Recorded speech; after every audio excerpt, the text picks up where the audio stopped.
Hey guys, how's it going? Today I want to show you how I'm cutting back and fertilizing my lavender. This is a little bit atypical for me because I usually cut my lavender back in the fall, not in the spring. This is the first time ever I've left it till spring. I want to talk about a couple different methods of pruning, the first of which is the one you'll find in most pruning guides. I think it's the safe route to go, especially if you have older plants, more established plants that have created a woody base already. And then the second method I'll talk about is the way that I have traditionally treated my lavender and the way I've found a lot of success with it in keeping it a little bit tidier and more compact. So kind of stepping back from both pruning methods, the most important thing you want to watch out for is to not cut into the woody base of the plant. And all of us will have lavender in varying stages of growth. Maybe you're starting with a brand new fresh baby plant, or maybe you've moved into a house where you've got an established lavender hedge that's kind of overgrown. You want to take a look at that plant, see where that woody base is, because that's what all lavender will create, especially if you're not pruning it hard from the very beginning. And if you cut into that woody base, it could open up your plant to possible shock, possible rotting issues, and the woody base doesn't regenerate new growth. So it'll really kind of hamper the growth of your plant and maybe even necessitate you replacing it. So this brings me to the first method of pruning. And like I said, it's the one you will find in most pruning lavender guides. And the rule of thumb is to only take your lavender plant down by about 1/3 of its total height, avoiding the woody base. And that way you make sure that everything's safe and good with your plant. And I do recommend that method, especially if you have a plant that's older, more established, or if you just are not feeling confident about pruning it. Just take it down by 1/3 of its total height, and then you'll avoid all kinds of issues. And then my method is to not let your lavender plant create a woody base to begin with. What I like to do, so like when I get a brand new lavender plant, a little 4-inch lavender baby, I'll put it in the ground. I let it grow for that season. Some professionals will tell you to remove the blooms. Don't let it bloom the first season because it'll send energy into creating a strong root system and like a thicker, more sturdy plant. I've never done that before, but there's some wisdom in that. And then in the fall, I cut mine all the way back down to the ground, just about. Like I cut it back like my normal perennials, so that every year I'm not allowing it to create the woody base. Every year it's pushing brand new fresh growth. And that's why this is a little bit different for me this year, because I left it. But you can see right here, if you look at this is Sweet Romance lavender.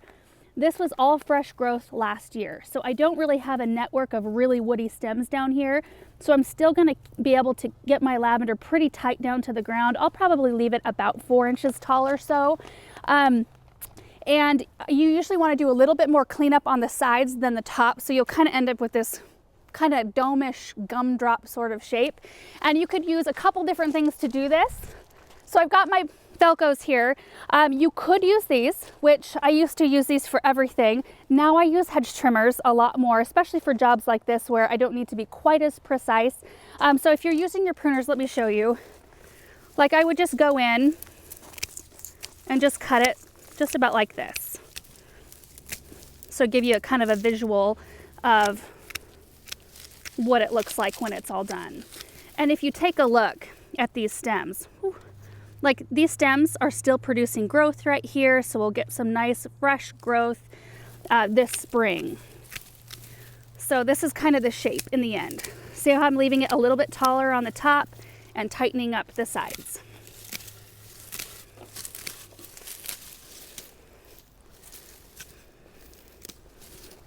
Okay, so that's just about perfect right there. And I know it looks dead right now, but give it just like a month and we'll see a bunch of new growth, especially after we fertilize today. This is the other tool that you can use.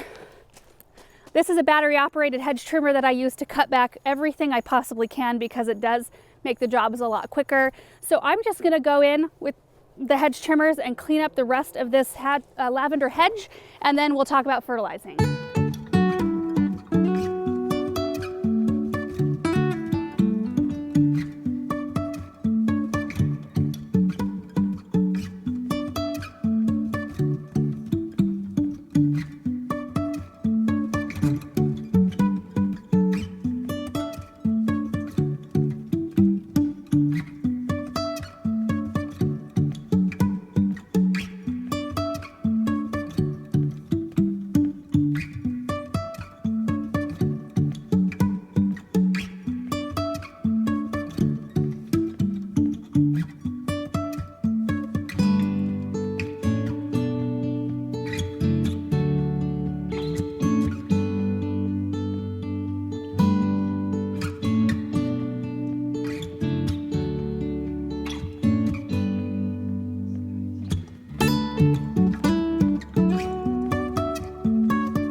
looks like the sun's coming out for the second half of this project, but I've got them all shorn down, and you can see how much I took them down, like by at least 2/3, maybe even a little bit more. But it's just so nice when they don't have that woody base, because I can just tidy them up so much and they stay looking better for so many more years if you maintain the schedule. But the most important part is you can't skip a year. So if you want to keep them like this, you have to shear them back like this every year to maintain that. Otherwise, you're going to have to start, watching out for that woody base.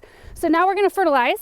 I'm using Plant Tone for this. It recommends 1 cup per established plant. So I've got my cup measuring thing right here, and I'm just going to do this. I'm going to just side dress on the front and back, and then we're going to water it all in. So I'll just get this done really quick. Usually I do an early spring fertilizing. Sometimes I'll do a midsummer right after I'm done shearing them back, right after their first bloom time, which I do think we have footage of me doing that at our last house. I think I still had blonde hair at that point, but it just shows how I tidy them up right after their first bloom so that it can prepare them for their second bloom. And that's the only other time of year I touch my lavender plants, unless I do get around to fertilizing them that second time. So let me get this done really quick. We'll water them in, and then we'll be done with this project.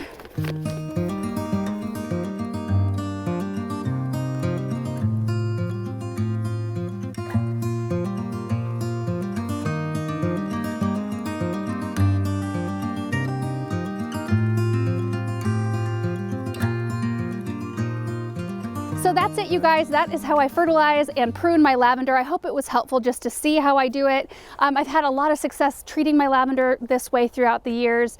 If you are struggling with lavender at all, I think 2 of the very most important things to note are that they like a very well draining spot. They like to kind of dry out between watering, and they like it to be hot. Like they like a ton of sun, and that's where they natively grow, is hot, arid climates. So keep those things in mind. And I do want to leave you with some images of what this looks like in the middle of the season, because it's quite a stark difference from what it looks like right now.